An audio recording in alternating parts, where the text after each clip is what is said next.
Welcome to the Straight from the Source's Mouth podcast. Frank talk about sex and dating. Frank talk, sex and dating educates. All right. Hello, everyone, and welcome to the show. Today's guest is Allison Jayne Ewing. You'll hear about her thoughts on Cinderella, ghosting, and being a goddess in the bedroom. And if you love the episode, be sure to tell your friends about it and rate it as well. Thanks for joining me today, Allison. Well, thanks for having me. I'm excited to be here. You know, we talked a little bit before the show about the ghosting concept and how does that play into this whole Cinderella piece. And what I realized was there's women out there who, this one client we were working with actually brought this to the surface for me, where she was literally being ghosted by every guy she connected with online, every guy. And one of the things I like to say is if there's a pattern that's showing up in your life that seems statistically very improbable, then it's probably about you and your inner work and some inner cleanup you need to do. And that's why it's being reflected to you and showing up over and over. And so I said, there's just no way. I mean, statistically, it's very improbable that every guy someone would match with would then ghost them, you know? So we had her, and I'm saying we because I work with a date coach who's involved in my program too. And so we had this woman listen to a meditation 2 to 3 times a day, I think she did for about 2 weeks, all about being chosen and feeling chosen. So sort of feeling into that vibe of I'm already chosen. So I don't have to go out there and try to get chosen. I am chosen. And when she made that shift in her subconscious, then things started showing up differently outside. All of a sudden, lots of guys started showing up, to your point, flocking around her.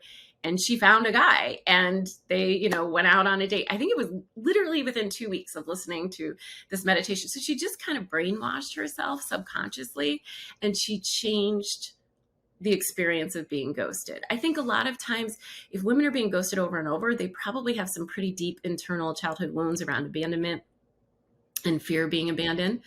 And so when you have that fear, then, that fear gets mirrored in your life and will keep showing up for you over and over. And it's and I do think it's one of the difficult things with dating at midlife and with the work that I do, because people want some kind of answer. Well, just tell me what to say to him on the chat, or just tell me, how to get more likes or something. And I really, truly believe in the premise of my book is that you have to do the internal work to get your external to shift. And that's hard, and that's something that a lot of people don't want to put the work into. But when you do, the rewards are, just phenomenal. And I read the book, since I always mention them. I haven't mentioned this one yet, though. Soulbriety. It's like SOUL briety, kind of like sobriety. But because, people in AA, they may stop drinking, but they haven't gotten to the root cause of why they were drinking in the first place. So soulbriety is looking at the trauma and healing that and doing the inner work, like you're saying. So I think that book is like amazing for the trauma and the childhood stuff. So just want to plug that as well. It's awesome. I'll have to check that out. Yeah. And I talk in my book about, I'm an EFT practitioner, which is tapping. And for people who aren't familiar, it's basically a combination of sort of exposure therapy and tapping on acupressure points. So I teach my clients to tap on their own acupressure points. And what happens is when you tap on your acupressure points, it sends a calming signal to the fight or flight part of your brain and it shuts it off. And so if you're thinking about something very emotional, a childhood wound perhaps, or, just even something emotional and you're present and you stimulate those acupressure points at the same time, your brain cannot hold both of those things. They cannot hold the emotional charge and that calming signal getting sent to it at the same time. So the calming signal wins and it extinguishes the emotional charge. And it works very quickly and very powerfully. And it's kind of an amazing tool. Yeah, sounds like it. Yeah. I was thinking of another book, but I've been sharing too many at this point. But 90 days to a better life, or something like that, or 90 seconds. Basically, those thoughts that you have, those emotions, can only last pretty much 90 seconds. So if you can get yourself through that, and or tapping is probably even faster than the 90 seconds. So. Yeah, what I love about tapping is that it's an active thing, right? I mean, I think meditation is hard for a lot of people because they feel like, oh, I just got to sit and think, or really sitting with really intense, strong feelings, even for 90 seconds, can be so painful that most people will just shove them down, you know? And I always, I use this analogy a lot with people that I'm working with, where if you think about like holding a beach ball underwater, it takes a lot of energy, right, to keep it under there. And you really have to work. And it's always trying to push its way up, right? And yet, if you can gently release the beach ball, it's just going to come to the surface, and there's going to be no more tension. But what most of us do is try to shove our emotions being the beach ball, shove them down. And we work so hard at it. And then if we get like tired or, stressed out, or even just like hungry or whatever, they blow up, right? It's like we release it too quickly and the ball just flies out. So what I love about EFT tapping is it is a way to gently release those emotions that makes it more tolerable. And so if someone is, okay, I'm going to sit here and do this hard work on, feeling, let's say, the pain of my breakup, right? We all know, actually, I heard you did an episode on this, about we have to feel the grief and the sadness in order to get through it. It's going to linger unless you allow yourself that permission to feel into it and to experience it. And so, but it's very difficult, and most people don't want to do that. And they'd rather go out and drink wine with friends, or, exercise 3 hours or whatever. We all have our things that we can use to escape feeling our feelings. So what I love about EFT tapping is you can do it. You can sit and set a timer for 15 minutes and say, okay, I'm going to feel this pain. I'm going to let myself feel this pain now, and tap while I do it.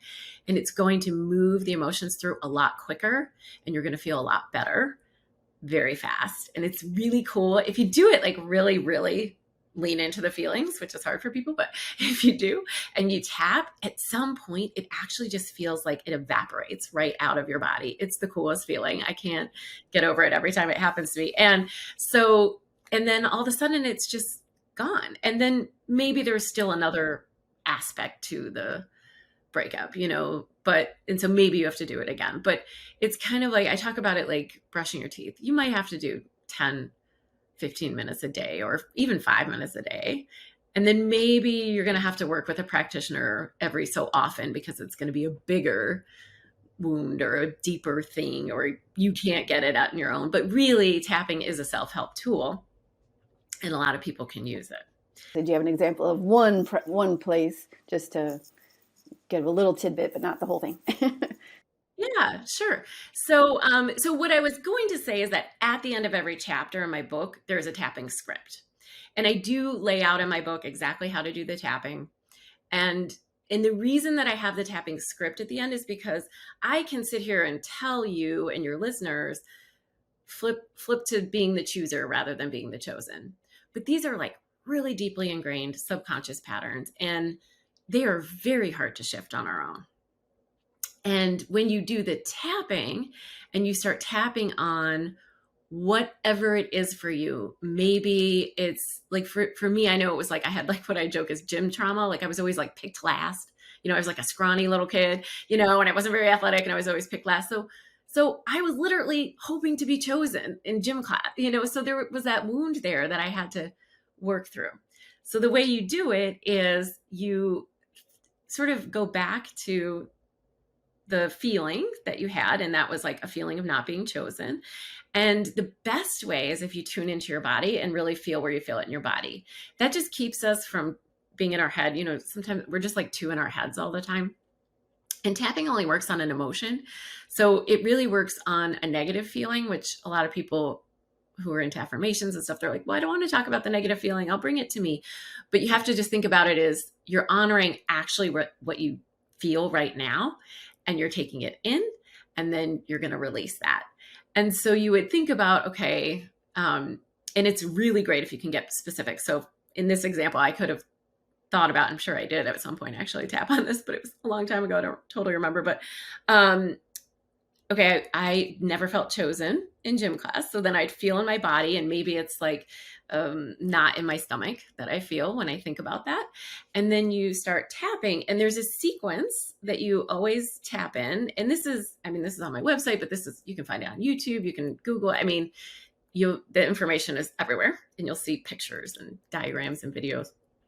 And so you just tap on the fleshy side of your hand under your pinky, and you start tapping there, and you're going to say a statement there 3 times. And then you'll move on to the other points in the rest of the order, which are between the eyebrow and the bridge of the nose. And then outside of the eye, just not quite the temple, but just right outside the eye socket there. Under the eye on the bony ridge. And then move to under the nose, right where the nose and the upper lip meet. And then in the crease where your chin is the next point. And then under your collarbone, there's 2 little dents that you can feel. It's if you move like about 1 inch down from the hollow and 2 inches over, there's 2 little dents there. Then under your arm is the next point, and it's for women where your bra strap kind of goes around, for men a couple inches below your armpit. And then the top of your head and what's known as the crown chakra for those who are, familiar with the chakras. And then you stop and you take a deep breath and you tune back in. So the way it would work is I would say to myself, okay, I never felt chosen in gym class, scale 1 to 10. How strong is that feeling still alive in me right now in the present? And I say, oh, it's an 8. And then I would tap on the side of my hand. And this one, you say a statement 3 times, and you just say, even though I was never chosen in gym class and I still feel not chosen, I deeply and completely accept myself, even though I felt not chosen in gym class, and I still today feel not chosen. I accept and honor my feelings, even though I was never chosen in gym class, and today I still have a hard time being chosen. I love and accept myself completely anyway. And then you go to the eyebrow point and say, but I was never chosen and I still feel it. Side of the eye, I wasn't chosen. I still feel it. Under the eye, so on and so forth through the rest of the points that I mentioned. Take a deep breath, tune back into that feeling in your body, and give it a number. And almost always the number has gone down. Even if it's just by 1 or 2, it's still moving in the right direction of clearing out of your body. I know several people that are in their head a lot, and it's hard for them to get through their emotions, or they, like you said, they just shove them down. So this will be an excellent episode. And I know I always say that, but yeah, it's a helpful tool. Frank Talk, sex and dating educates.